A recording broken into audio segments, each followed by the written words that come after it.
तो आज हम वहीं से स्टार्ट करते हैं NaOH की केमिकल प्रॉपर्टी से। पहली प्रॉपर्टी आपको पढ़ा रहे थे,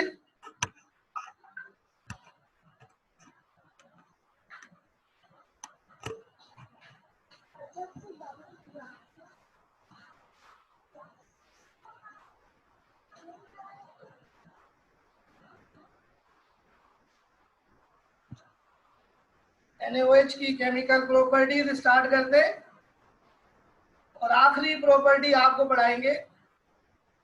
और इस प्रॉपर्टी को गौर से देखिए बच्चों, ये है जिंक हाइड्रोक्साइड। बच्चों ये जिंक का हाइड्रोक्साइड है।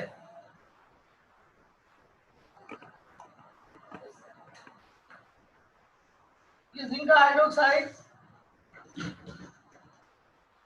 पानी में सॉल्युबल नहीं होता। ये जिंक का हाइड्रोक्साइड एम्फोटेरिक है,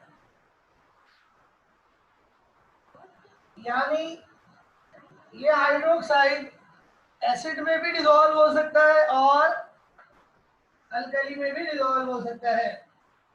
अगर मैं जिंक हाइड्रोक्साइड का रिएक्शन NaOH से करूं तो NaOH जिंक हाइड्रोक्साइड को अपने अंदर डिसॉल्व कर लेगी और डिसॉल्व करके कॉम्प्लेक्स बना लेगी। NaOH एक अल्कली है यानी बेस है और ये डिसॉल्व कर एक कॉम्प्लेक्स कंपाउंड बना लेगी। ये कॉम्प्लेक्स कंपाउंड बनाने का तरीकेकार सुने गौर से। आपने करना ये है कि ये जो दोनों कंपाउंड है इनको आपस में ऐड करना है। इस तरह ऐड करना है वो देखो। सबसे पहले आपने अल्कली यानी बेस का कैटाइन लिखना है, ठीक है। फिर एक स्क्वायर ब्रैकेट लिखना है। उसके बाद दूसरी मेटल का आयन लिखना है जो कि एम्फोटेरिक मेटल है, जिंक। फिर उसके बाद OH लिखने हैं, OH लिखने हैं ब्रैकेट में। OH यहाँ पे कितने, 2। आपने 2 और इसमें बढ़ा देने हैं तो ये टोटल कितने हो गए, 4। और फिर स्क्वायर ब्रैकेट क्लोज कर देना है। इस कंपाउंड को कहते हैं कॉम्प्लेक्स। सोडियम जो है वो यहाँ पर 2 होंगे तो पूरा फार्मूला बनेगा Na2ZnOH 18 this is called complex. Sodium चूंकि 2 है तो यहाँ पे 2 लगा दें और ये कॉम्प्लेक्स सॉल्युबल है। इसका पूरा नाम है टेट्रा हाइड्रोऑक्सो जिंकेट 2। ये इस ब्रैकेट का नाम है और उस ब्रैकेट से पहले शुरू में लगा हुआ है सोडियम, तो इसका नाम बन गया sodium टेट्राहाइड्रोऑक्सो zincate 2 and it is a soluble complex.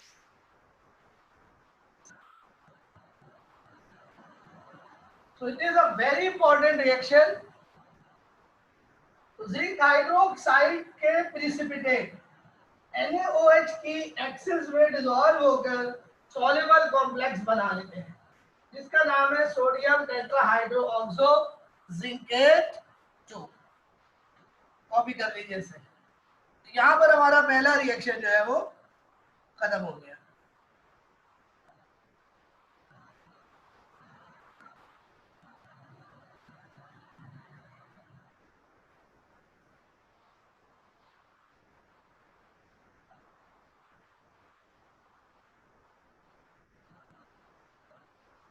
पहला रिएक्शन कॉपी कीजिए। NaOH का पहला रिएक्शन था न्यूट्रलाइजेशन और ये न्यूट्रलाइजेशन के तमाम रिएक्शन जो है वो हमने आपको मुकम्मल करा दिए।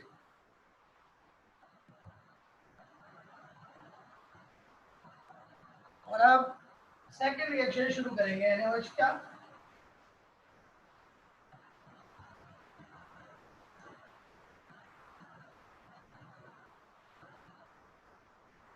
सेकंड केमिकल प्रॉपर्टी NaOH की displacement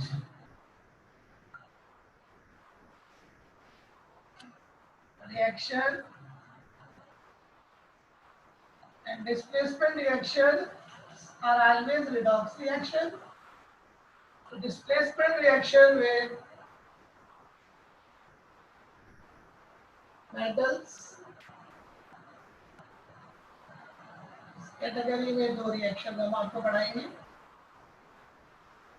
बच्चों। जब कभी भी हम किसी अल्कली का रिएक्शन मेटल से करते हैं, दो प्रोडक्ट बनते हैं, सॉल्ट और हाइड्रोजन गैस। यहाँ पर हमने जो दो अल्कलीज लेनी है, सॉरी जो दो मेटल्स के साथ रिएक्शन करना है, उसमें पहली मेटल है जिंक। बच्चों जैसे कि आपको मालूम है जिंक एम्फोटेरिक मेटल है, कल के लेक्चर में आपको बताया था। और ये एसिड और अल्कली दोनों में डिसॉल्व हो जाती है, और हमने इसका रिएक्शन करना है NaOH से।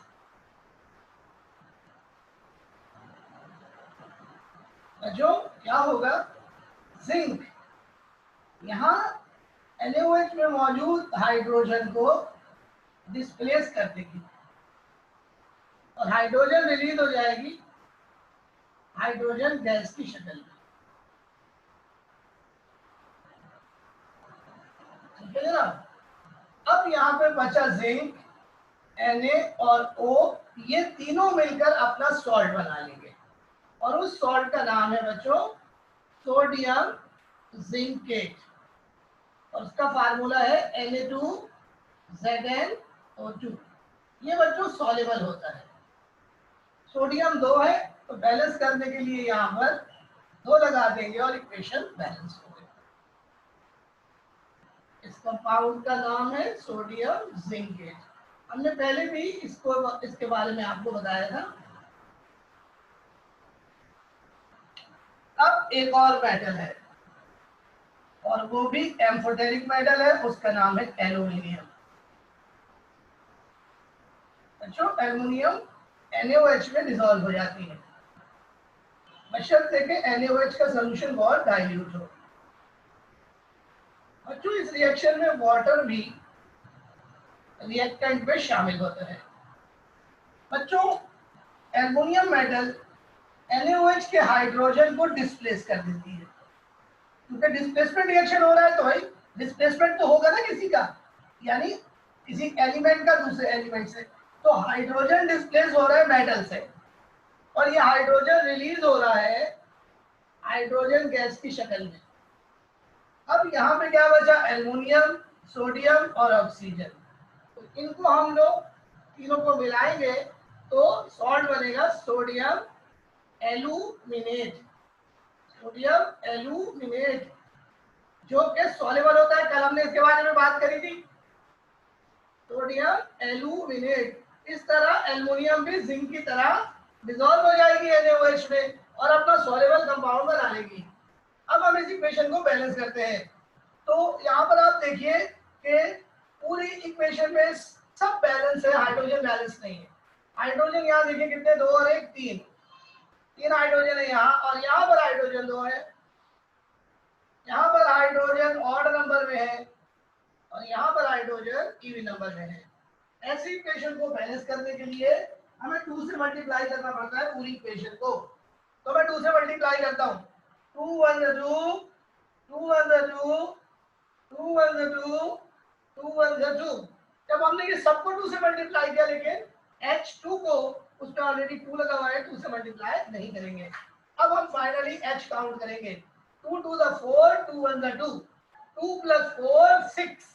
तो यहाँ पे क्या लगाएं कि 6 हो जाए, 3, 3 2 6। बिल्कुल यही रिएक्शन एल्युमिनियम का KOH के साथ भी होता है।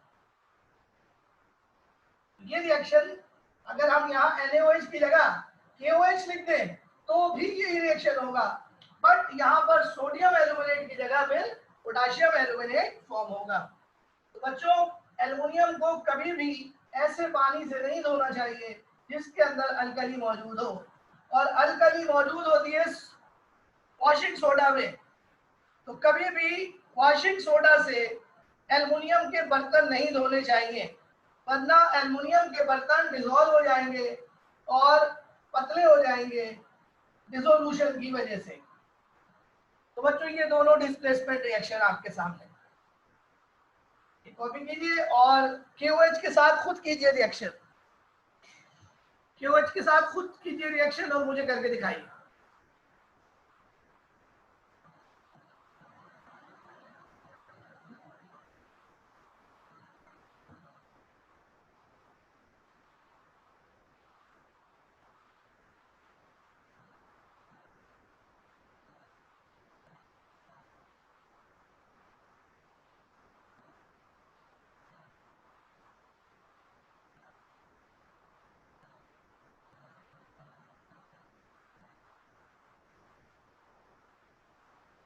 ओके स्टूडेंट, कॉपी हो गया?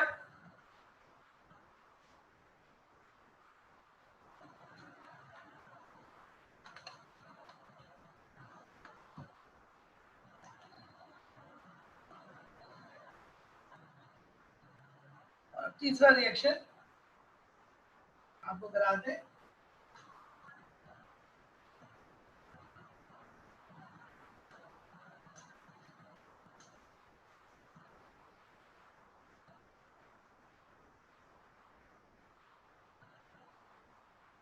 और इसका नाम है auto redox reaction with chlorine gas.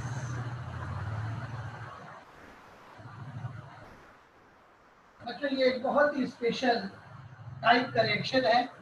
In fact ये क्लोरीन का भी रिएक्शन है और NaOH का भी रिएक्शन है, और क्लोरीन P ब्लॉक में है। तो ये अगले चैप्टर में दोबारा आएगा, लेकिन हम चूंकि इसी चैप्टर में आपको ये पढ़ा रहे हैं तो अगले चैप्टर में इसको ड्रॉप कर देंगे।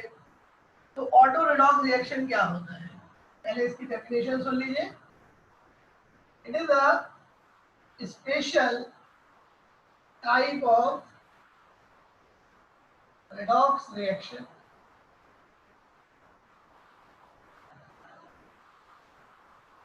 in which a single species or substance is simultaneously oxidized as well as reduced. This is the definition of auto redox reaction. Auto redox reaction में क्या होता है स्टूडेंट्स, एक ही चीज, एक ही सब्सटेंस बैक वक्त ऑक्सीडाइज भी होता है और रिड्यूस भी होता है। यानी हमें अलग अलग ऑक्सीडाइजिंग एजेंट और रिड्यूसिंग एजेंट इस्तेमाल नहीं करना पड़ता। एक ही सब्सटेंस ऑक्सीडाइजिंग एजेंट के तौर पर भी एक्ट करता है और रिड्यूसिंग एजेंट के तौर पर भी एक्ट करता है। ओके स्टूडेंट, तो आइए मैं आपको NaOH के साथ क्लोरीन का ऑटो रेडॉक्स रिएक्शन एक प्रोडक्ट बताता हूँ। इसको आप अच्छी तरीके से जहन में बिठा लीजिए। देखिए, जब हम NaOH और क्लोरीन का रिएक्शन करते हैं तो NaOH की कंडीशन के लिहाज से प्रोडक्ट चेंज होते हैं। दो प्रोडक्ट बनेंगे कम से कम लाजमी तौर पर, क्योंकि रिडॉक्स रिएक्शन है। अब एक बनेगा जनाब रिड्यूस्ड प्रोडक्ट और एक बनेगा जनाब ऑक्सीडाइज्ड प्रोडक्ट।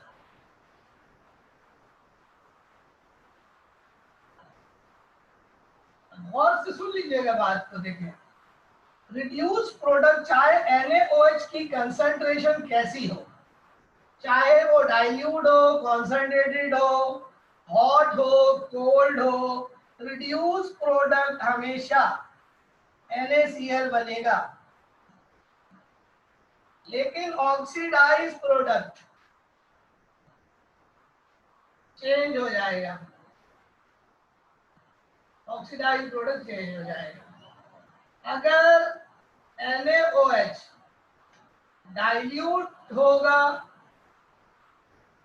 और कोल्ड होगा तो अलग बनेगा प्रोडक्ट, और अगर कॉन्संट्रेटेड NaOH होगा और हॉट NaOH होगा तो अलग ऑक्सीडाइज प्रोडक्ट बनेगा। तो बच्चों अगर डाइल्यूट NaOH होगा तो ऑक्सीडाइज प्रोडक्ट बनेगा NaOCl, इसको कहते हैं सोडियम हाइपोक्लोराइड।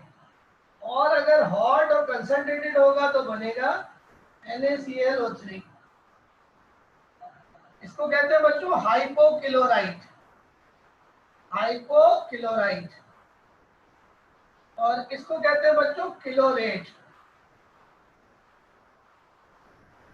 बच्चों यहाँ पर क्लोरीन का ऑक्सीडेशन नंबर +1 है और यहाँ पर क्लोरीन का ऑक्सीडेशन नंबर +5 है और यहाँ पर क्लोरीन का ऑक्सीडेशन नंबर -1 है। जबकि शुरू में क्लोरीन ने स्टार्ट जो किया था रिएक्शन वो 0 ऑक्सीडेशन नंबर से किया था। तो अगर हम 0 से -1 ऑक्सीडेशन नंबर को देखें तो जो रिड्यूस प्रोडक्ट बन रहा है, रिड्यूस प्रोडक्ट बन रहा है वो 1 इलेक्ट्रॉन के गेन की वजह से बन रहा है।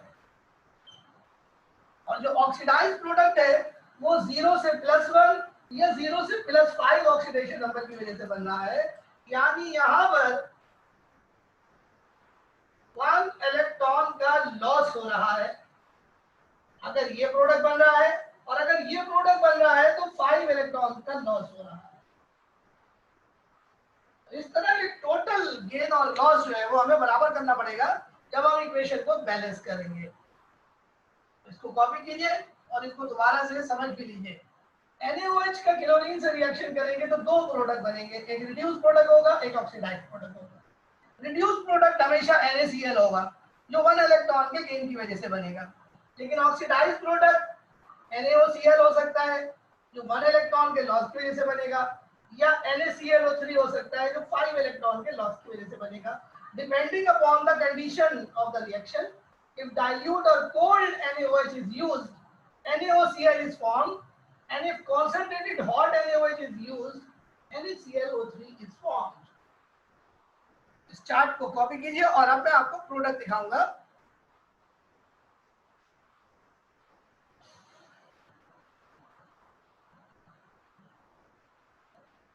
इसको कॉपी कीजिए, फिर मैं आपको ये दोनों रिएक्शन के प्रोडक्ट दिखाता हूं।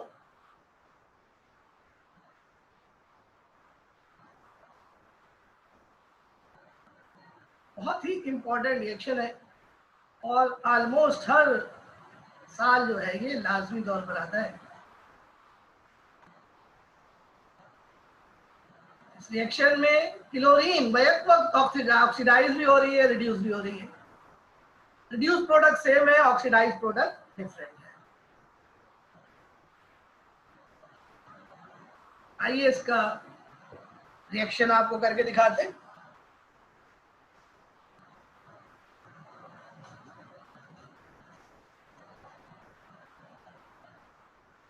तवज्जो के साथ बोर्ड पे देखिए। क्लोरीन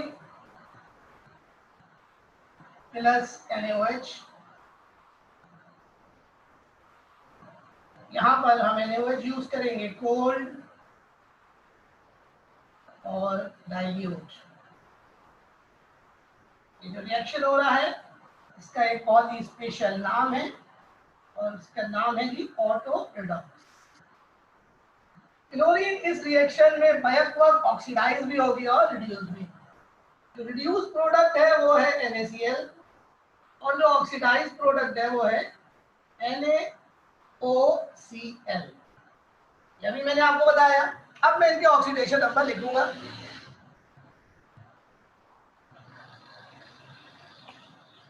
क्लोरीन का ऑक्सीडेशन नंबर 0, क्योंकि क्लोरीन मॉलिक्यूल है और मॉलिक्यूल में ऑक्सीडेशन नंबर एटम का 0 होता है। NaCl के अंदर क्लोरीन का ऑक्सीडेशन नंबर है -1 और NaOCl के अंदर क्लोरीन का ऑक्सीडेशन नंबर है +1। समझ में आ गया ऑक्सीडेशन नंबर कैसे हमने निकाला? इसके रूल्स होते हैं जो आपने फर्स्ट ईयर में सीखे थे। अब हम क्लोरीन को यहाँ 0 से इसका ऑक्सीडेशन नंबर चेंज हो रहा है 0 से, और ये -1 हो रहा है यहाँ पर। और क्लोरीन ही का ऑक्सीडेशन नंबर देखिए नीचे चेंज हो रहा है 0 से +1। तो अब हमने करा ये कि जिस एटम का ऑक्सीडेशन नंबर चेंज हो रहा था इक्वेशन की दोनों साइड पर, उनको आपस में जोड़ दिया। तो क्लोरीन का ऑक्सीडेशन नंबर 0 से -1 हो रहा है। तो ऑक्सीडेशन नंबर 0 से -1 हो रहा है। ऑक्सीडेशन नंबर डिक्रीज हो रहा है। ऑक्सीडेशन नंबर डिक्रीज हो रहा है। कितने यूनिट डिक्रीज हो रहे हैं? 1 यूनिट डिक्रीज हो रहा है, 0 से -1 हो रहा है। इसका डिक्रीज हो रहा है, क्लोरीन का ऑक्सीडेशन नंबर डिक्रीज हो रहा है। ऑक्सीडेशन नंबर क्लोरीन का डिक्रीज हो रहा है 0 से -1, यानी 1 यूनिट कम हो रहा है, विच मीन्स 1 इलेक्ट्रॉन गेन हो रहे हैं। सो क्लोरीन मॉलिक्यूल एक इलेक्ट्रॉन गेन करके क्लोराइड आयन के अंदर रिड्यूस हो रहा है। Gain of electron is called reduction. So chlorine is reduce to NaCl। लेकिन नीचे आप देखें क्लोरीन का ऑक्सीडेशन नंबर 0 से +1 हो रहा है, बढ़ रहा है, इंक्रीज हो रहा है। क्लोरीन का ऑक्सीडेशन नंबर इंक्रीज हो रहा है। कहां से कहां? 0 से लेकर +1, यानी 1 यूनिट इंक्रीज हो रहा है। 1 - 0 = 1।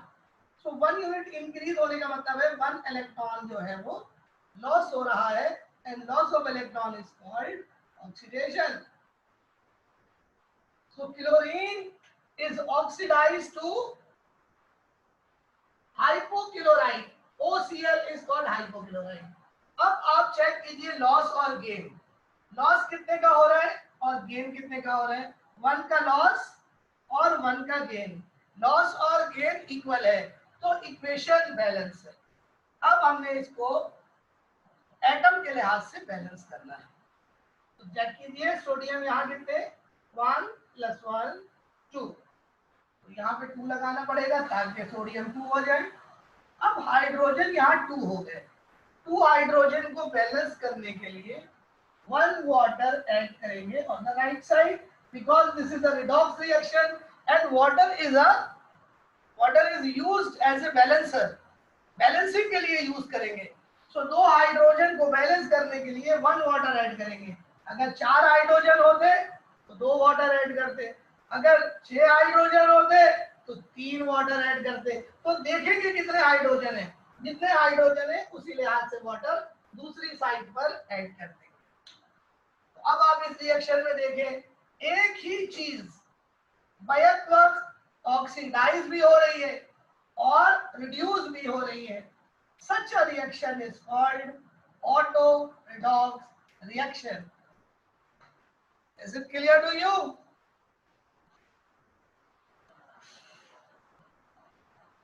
आज समझ में आ रही है? ये हमने रिएक्शन किया है कोल्ड और डाइल्यूट के साथ। अब हम करेंगे रिएक्शन हॉट और कॉन्सेंट्रेटेड के साथ।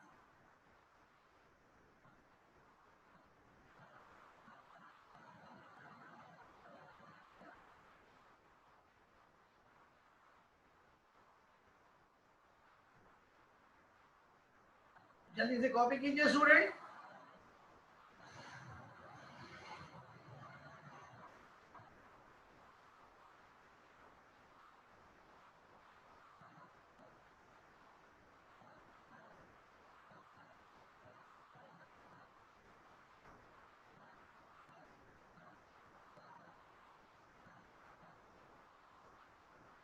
जी बेटा कॉपी हो गया। ओके, तो फिर मैं अब इसी रिएक्शन का सेकंड फॉर्म दिखाता हूं, हॉट और कॉन्सेंट्रेटेड के साथ। हॉट और कॉन्सेंट्रेटेड के साथ ये भी बच्चों वही ऑटो रिडॉक्स रिएक्शन है, लेकिन अब हम NaOH यूज करेंगे कॉन्सेंट्रेटेड, तो प्रोडक्ट्स थोड़े से चेंज होंगे। Chlorine plus NaOH, but NaOH हम यूज करेंगे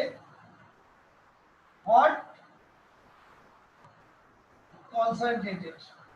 What? Concentrated. Again, this is an auto redox reaction.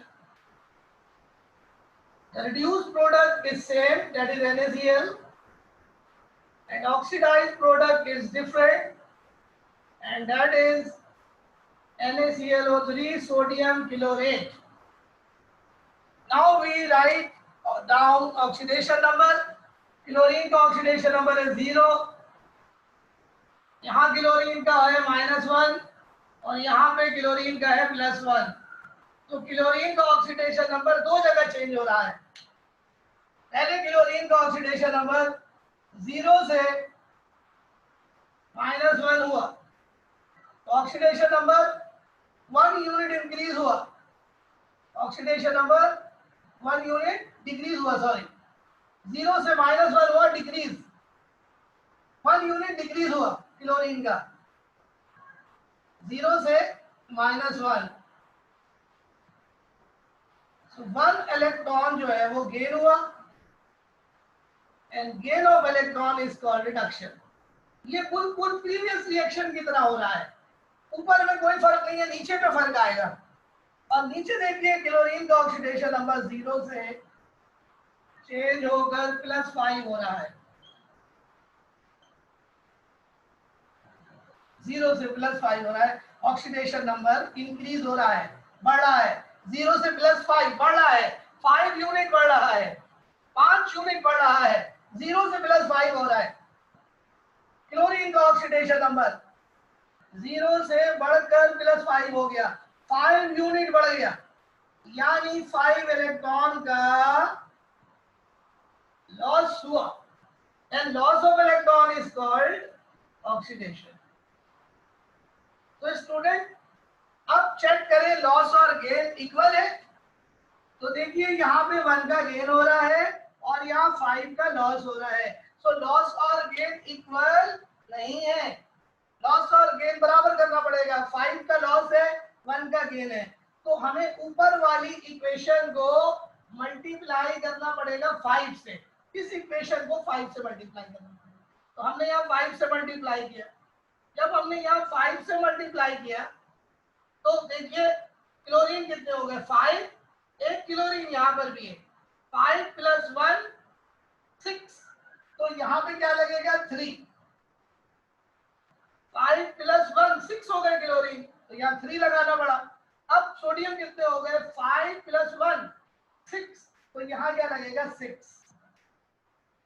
अब चेक करें हाइड्रोजन कितने हो गए, हाइड्रोजन हो गए 6 हाइड्रोजन को बैलेंस करने के लिए हमें कितने वाटर ऐड करने पड़ेंगे, 3 वाटर ऐड करने पड़ेंगे हाइड्रोजन को बैलेंस करने के लिए, और इक्वेशन क्या हो गई, बैलेंस हो गई।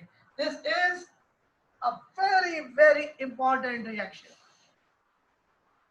तो आपने देखा कि कंडीशन चेंज करने से प्रोडक्ट चेंज हो गए।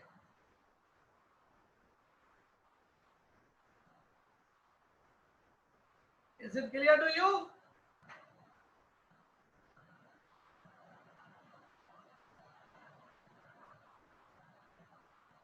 ये NaOH और क्लोरीन का रिएक्शन था, तो यहाँ पे मुकम्मल हुआ, 3 रिएक्शन मुकम्मल हो गए NaOH के।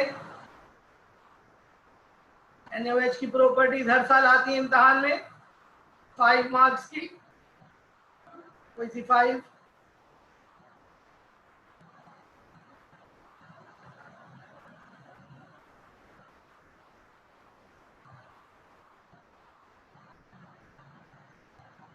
बेटा increase in oxidation number is called oxidation. Oxidation number increase होगा, इसको ऑक्सीडेशन कहते हैं। Increase in oxidation number is called oxidation. Oxidation number chlorine का 0 था, 0 से बढ़कर +5 हो गया, तो 0 से +5 हुआ तो मतलब बढ़ गया ना, 0 से +5 बढ़ गया, तो ऑक्सीडेशन नंबर अगर बढ़ जाता है तो इसको ऑक्सीडेशन कहते हैं। ओके वर्दा, क्लियर?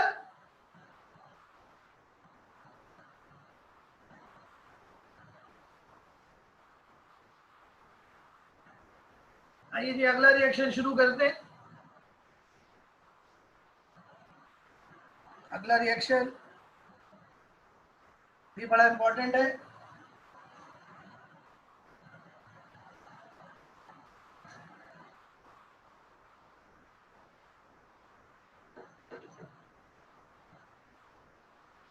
और इसका नाम है डिसोल्यूशन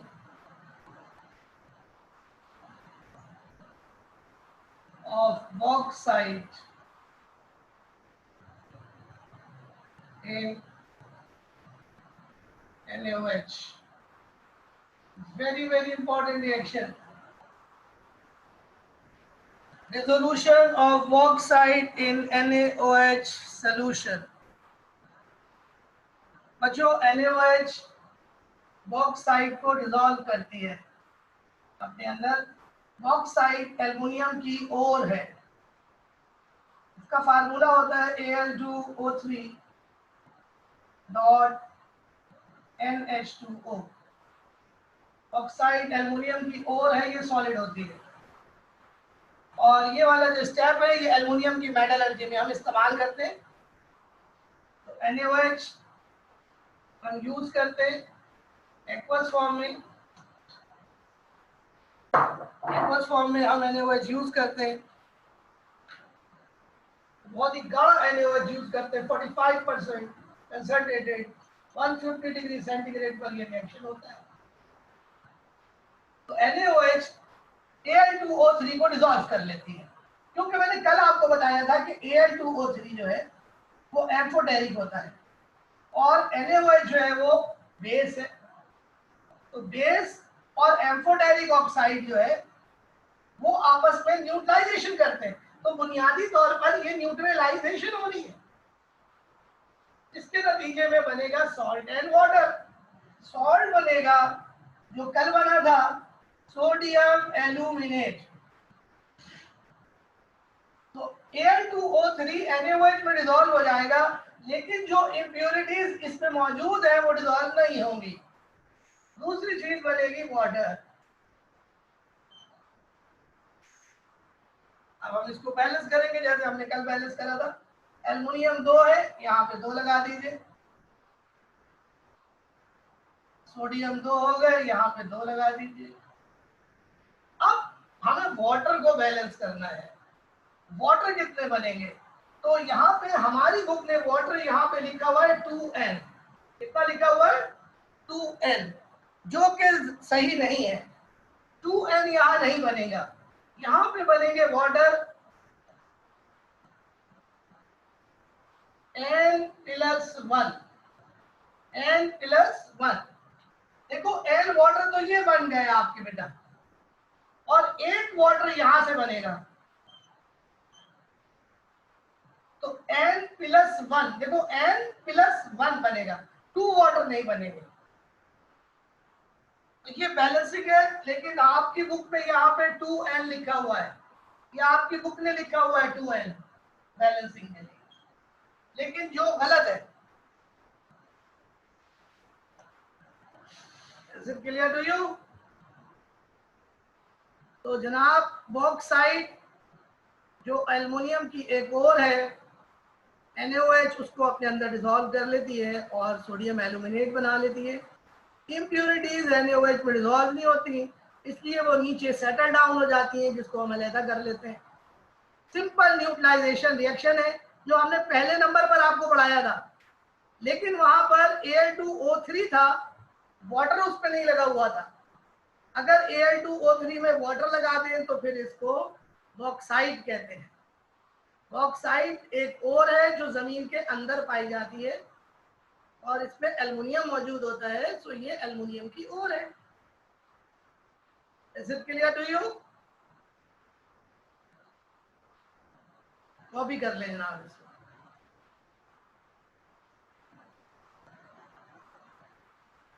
यहाँ तक कोई क्वेश्चन पूछना है तो आप पूछ सकते हैं। Any question you can ask.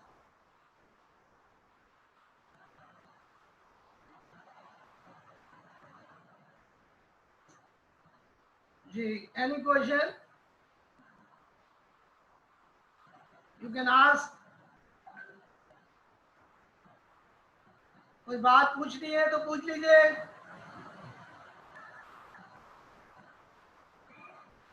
बेटा एल्सा तुम्हारे टेस्ट पेपर मुझे मिल गए हैं ऑनलाइन, वो जो व्हाट्सएप भेजे थे ना वो मिल गए, तो उस पर मैंने देखे अच्छे पेपर किए तुम लोगों ने, लेकिन एक आध बच्चे ने अच्छा पेपर नहीं किया है, बाकी ज्यादातर ने अच्छे पेपर किए।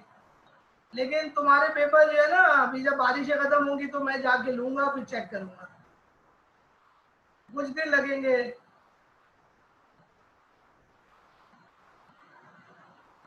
आपने तो दे दिया ना, बाकी सबने नहीं दिया, सब लोगों ने दे दिया पेपर है भाई बच्चों। टेस्ट पेपर आप लोगों ने सबने दे दिया एडमिन को, नहीं तो आप कल परसों तक दे दें ताकि हम जल्दी से वो पेपर कलेक्ट करके आपको चेक करके रिटर्न कर दें। दूसरी बात ये कि आपका टेस्ट नंबर 2 जो है पीरियोडिक टेबल का कंप्लीट आएगा, पीरियोडिक टेबल उसमें शुरू के 2 टॉपिक नहीं आएंगे, शुरू के 2 टॉपिक नहीं आएंगे और बाकी सारे क्वेश्चंस आएंगे। ओके, तो आप उसकी तैयारी शुरू कर दें जल्दी से। मैं एक क्वेश्चन आपको बता रहा हूं जो कंफर्म है, लॉन्ग क्वेश्चन, वो आप याद कर लें। Types of elements according to electronic configuration, types of elements according to electronic configuration, ये क्वेश्चन लाजमी तौर पर आप याद कर लें। Types of elements based on electronic configuration, ये क्वेश्चन याद कर लें लाजमी तौर पर। S block, p block, d block, f block. तो यहीं पर बच्चों आज की हमारी क्लास खत्म हो गई। इंशाल्लाह कल NaOH की मजीद प्रॉपर्टीज के साथ आपकी नई क्लास में आएंगे। अल्लाह हाफिज, टेक केयर।